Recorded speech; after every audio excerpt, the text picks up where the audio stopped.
আমার হাজবেন্ডের কথা হচ্ছে সে এট এ টাইম দুইজনকেই ভালোবাসবে। আমি এটা কি সম্ভব? সে আমাকে ভালোবাসে, but at the same time সে চাচ্ছে তার জীবনে আরো একজন মেয়ে থাকবে, যে তাকে আর কি আনকন্ডিশনাল লাভ করবে। সপ্তাহে 7 দিনের মধ্যে হয়তো 3 দিন এখানে টাইম দিবে, 4 দিন ওখানে টাইম দিবে। তো আমি আসলে এই জিনিসগুলোতে খুব ট্রমাটাইজ হয়ে হ্যাঁ। যাচ্ছে। আমি একজন বিবাহিত মেয়ে, আমার বিয়ে হয়েছে অলমোস্ট 10.5 বছর। জি। তো আমার হাজবেন্ড হ্যাঁ এমনি খুব সাপোর্টিভ, ভালো মানুষ। কিছু ইস্যু নিয়ে আমাদের মধ্যে হয়তো মাঝখানে সমস্যা ছিল, বাট সেটা হুম। সর্ট আউট হয়েছে। আচ্ছা। তো এখন ইস্যু হলো আসলে সে বলছে যে সে আমাকে ভালোবাসে, but at the same time সে চাচ্ছে তার জীবনে আরো একজন মেয়ে থাকবে, যে তাকে আর কি আনকন্ডিশনাল লাভ করবে। তো সেরকম মানে একজন মেয়ের সাথে তার এরকম কানেকশন হয়েছিল। পরে সেই মেয়েটা আর কি বলেছে যে যেহেতু সে ম্যারেড, তার ওয়াইফ আছে, বাচ্চা আছে, তো এইভাবে সে কন্টিনিউ করবে না। তো সেখান থেকে আর কি রিলেশনটা ব্রেক হয়। তো এরপর আমার হাজবেন্ড এটা চ্যালেঞ্জ হিসেবে নেয় যে সে মানে ম্যারেড, সে আমাকে ছাড়বে না, বাট তারপরও কোনো মেয়ে সব জেনে শুনে তাকে আর কি লাইফে আনবে বা সে বিয়ে করবে। তো রিসেন্ট এরকম সোশ্যাল মিডিয়ার মাধ্যমে তার আরো একজন মেয়ের সাথে এরকম কানেকশন হয়। এখন সেই মেয়ের সাথে তাদের আর কি খুব ভালো কানেকশন, রিলেশনশিপ চলছে। তো সে আমাকে ট্রান্সপারেন্ট সবই শেয়ার করছে, বাট অ্যাজ এ ওয়াইফ আমি আসলে এটা মেনে নিতে পারছি না। আমি লাস্ট 1-2 মাস যাবৎ মেন্টালি মারাত্মক ভাবে ব্রেকডাউন। সে আমাকে বুঝাচ্ছে যে আমি তো তোমাদের ছেড়ে যাচ্ছে না বা তোমাদের কখনো একা ফেলবো না, মানে আমি দুইটা দিকই মেনটেন করবো। বাট আমি আসলে এটা মানে আমি আমার ফ্যামিলিতেও কখনো এটা দেখে অভ্যস্ত না, মানে আমি পার্সোনালি এটা আসলে কোনোভাবেই মেনে নিতে পারছি না। আমি প্রচন্ড মানে ট্রমাটাইজ একটা অবস্থায় আছি, যে আসলে আমি কি করব। হ্যাঁ। আমিও তাকে ছাড়তে চাচ্ছি না। এই আপনার বয়স কিরকম? আমার বয়স 35।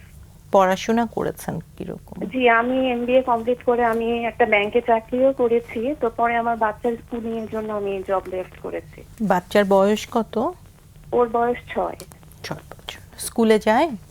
জি, ও কেজিতে পড়ে। আচ্ছা। আম, আপনার হাজবেন্ডের সাথে বিয়েটা কি অ্যারেঞ্জ ম্যারেজ ছিল নাকি না, লাভ ভালোবাসার বিয়ে? ম্যারেজ ছিল। ভালোবাসার বিয়ে জি, ছিল। এবং আপনাদের বয়সের পার্থক্য কিরকম? 2 বছর। তারপরে বিয়ে হলো, বাচ্চার বয়স 6 বছর, বিয়ে করলেন। জি, কতদিন ভালোবাসা, কতদিন বিয়ে? বিয়ে হওয়ার প্রায় 3.5 বছর পর আর কি আমাদের দেরি হয়েছে। আচ্ছা। আচ্ছা, তার মানে প্রায় 10 বছরের বিবাহিত দাম্পত্য। জি, এবং তার আগে প্রেম কত বছরের? 1 বছর। 1 বছরের প্রেম, তারপরে বিয়ে। জি, আপনি, আপনার হাজবেন্ড, আপনার বাচ্চা, 3জন থাকছেন। আর কেউ থাকে বাসায়? না, এখন আমরা 3জনই থাকি। আমি কি বুঝতে একটু অসুবিধা হচ্ছে নাকি আপনি একটু হাঁপাচ্ছেনও মনে হচ্ছে? কথাগুলো হ্যাঁ, আমি বলতেও কি আসলে কষ্ট জি, হচ্ছে?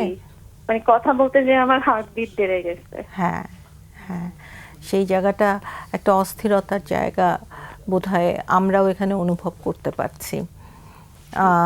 আমি একটু আমাদের অতিথিদের কাছে জিজ্ঞেস করি ওনাদের কারো কোনো প্রশ্ন আছে কিনা। প্রশ্ন আছে? করবা দর্শক, আপনি বলেছিলেন যে আপনি ছাড়তে চাচ্ছেন না। একদম মেইন কারণটা যদি কাইন্ডলি একটু বলতেন, যদি আপনি আচ্ছা, কমফোর্ট মানে ফিল করেন। আমি কিন্তু আসলে তাকে এখনো অনেক ভালোবাসি, এবং সে যখন যেভাবে যা চেয়েছে আমি আমার এন্ড থেকে লেভেল বেস্ট ট্রাই করেছি তাকে সেটাই দিতে। ইনফ্যাক্ট সে যে আমার সাথে মানে মিসবিহেভ করে বা কোনো রুডনেস, তাও না। আমার সাথে সে এখন ভালো ব্যবহারও করে, সময় দেয়। এবং আমার বাচ্চা আসলে তার মানে বাবা বলতে অজ্ঞান, মানে আচ্ছা, বাবার জন্য সে মানে অন্যরকম ফ্যাসিনেটেড। তো আমি ওভারঅল সবকিছু নিয়ে মানে এখান থেকে আমি ওকে, নড়তে চাচ্ছি না। আর আচ্ছা। তা আমার হাজবেন্ডের কথা হচ্ছে সে এট এ টাইম দুইজনকেই ভালোবাসবে। আমি এটা কি সম্ভব? মানে এটা আপনি কি আসলে জানেন যে উনি এই যে বলছেন আমি দুই দিকেই তো মেনটেন করব, মানে এই যে উনার নিডটা, এটার জি। মূল কারণটা কি উনি কখনো শেয়ার করেছেন আপনার সাথে? উনি চাচ্ছেন যে মানে উনি কিং ফিল করতে চায়, মানে জি। আমাদের নাকি রিলিজিয়াসেও এটা আছে যে ছেলেরা কিং ফিল করতে চায়। জি হ্যাঁ, মানে সে মানে তার ছেলেদের অধিকার আছে যে তারা একসাথে একাধিক ওয়াইফ মেনটেন করবে। বাট আচ্ছা, এটা আসলে আচ্ছা, এখনের সমাজে একটু আচ্ছা, হয়ে যায়, conflict ঠিক হয়ে আছে, যায়। আমরা আলাপ করছি এই জায়গাটাতে। আপনি কিছু জিজ্ঞেস করুন।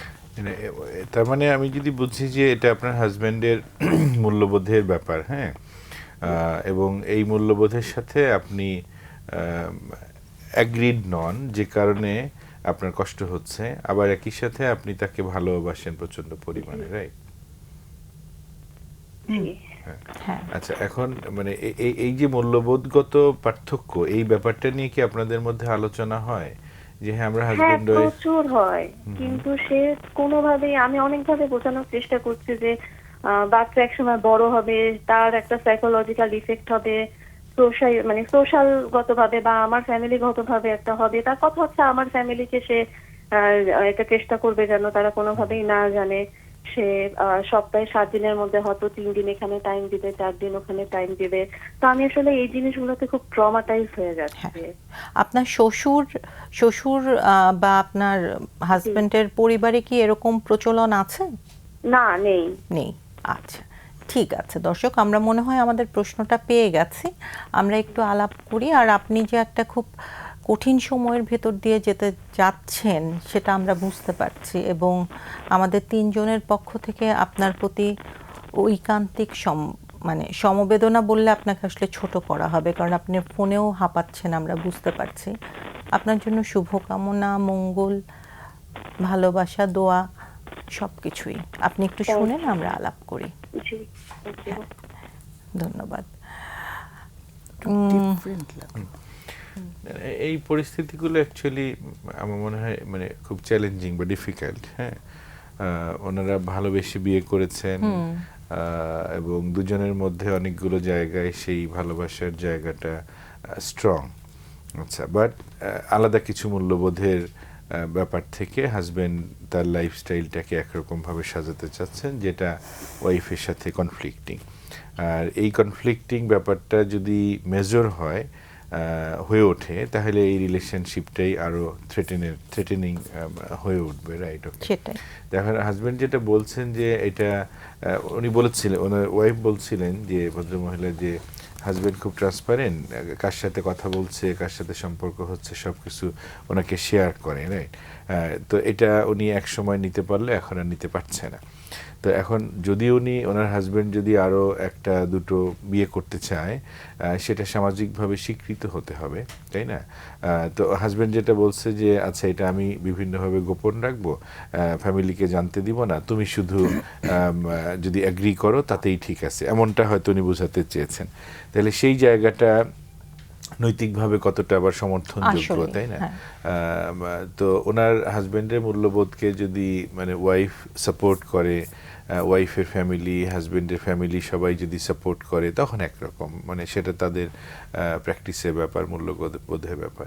কিন্তু কাউকে কষ্ট দিয়ে, কাউকে ক্ষতির মধ্যে ফেলে, বা কারো মূল্যবোধকে ভেঙে চুরমার করে দিয়ে কারো ডিসিশন বাস্তবায়ন করা, সেটা কোনোভাবেই সমর্থনযোগ্য কিনা সেটা নিয়ে উনি হাজবেন্ডের সাথে কথা বলতে পারেন, বা দুজন মিলিয়েই তখন এই বিষয়গুলো নিয়ে কারোর সাথে বসতে পারেন, তারা যাকে ভালো মনে করে আর কি, তাই না?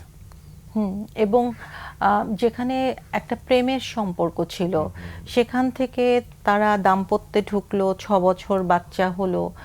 এখানে কোনো একটা জায়গায় তো বিশ্বাসঘাতকতার মতো, যে আমি তোমার হাতটা ধরেই তো বাসা থেকে বের হয়েছিলাম। তো এটাকে শুধুমাত্র আমরা ধর্মকে ব্যবহার করে, সমাজকে ব্যবহার করে থেকেও সব থেকে বড় জায়গা তো মানুষের মনের জায়গাটা। মনের জায়গাটাকে কতটুকু আসলে আমরা খতিয়ে দেখছি প্রিয় মানুষটার। ইংরেজিতে দুটো শব্দ বলে, যে অ্যাডাল্টারি অ্যান্ড ইনফিডিলিটি, একটা দৈহিক সম্পর্ক যুক্ত, একটা দৈহিক সম্পর্ক বিযুক্ত, কিন্তু বাংলায় সেটা নেই। কিন্তু এই সম্পর্কগুলো আসলেই, আমি একদম আপনার সাথে একমত যে নৈতিকভাবে সবার উপরে যে মানুষের যে জায়গাটা, সেখানে আসলে কতটুকু গ্রহণযোগ্য, আমরা সেটার সাথে কিভাবে যেতে পারি সেটাই। এবং বাচ্চাটাও বেশ ছোট। আপা, আপনি কি বলবেন? আমার কিছু ভাবনা কাজ করছিল, আর আমার কাছে একটু ভিন্ন রকম লাগছিল। জি। আমি এই ধরনের কেস যত দেখেছি সেখানে এই যে হাজবেন্ড যে কোনো রাগারাগি করছে না, ট্রান্সপারেন্ট, সে খুব সফট, মানে হাজবেন্ডের কিন্তু কোনো নেগেটিভ কোনো কিছু পেলাম না, ওনার ভালোবাসাটা আছে সেটা তো বুঝলাম। এই জায়গাটা আমাকে একটু ভাবাচ্ছিল, এমনটা তো দেখি না, আমি আমার ক্লিনিক্যাল প্র্যাকটিসে দেখি নাই। তো এইটা আমাকে ভাবাচ্ছে যে এটা কি হইতে পারে। একটা জিনিস খুব পরিষ্কার লাগছে আমার কাছে যে ওয়াইফ সম্ভবত উনি প্যাসিভের বাংলা কি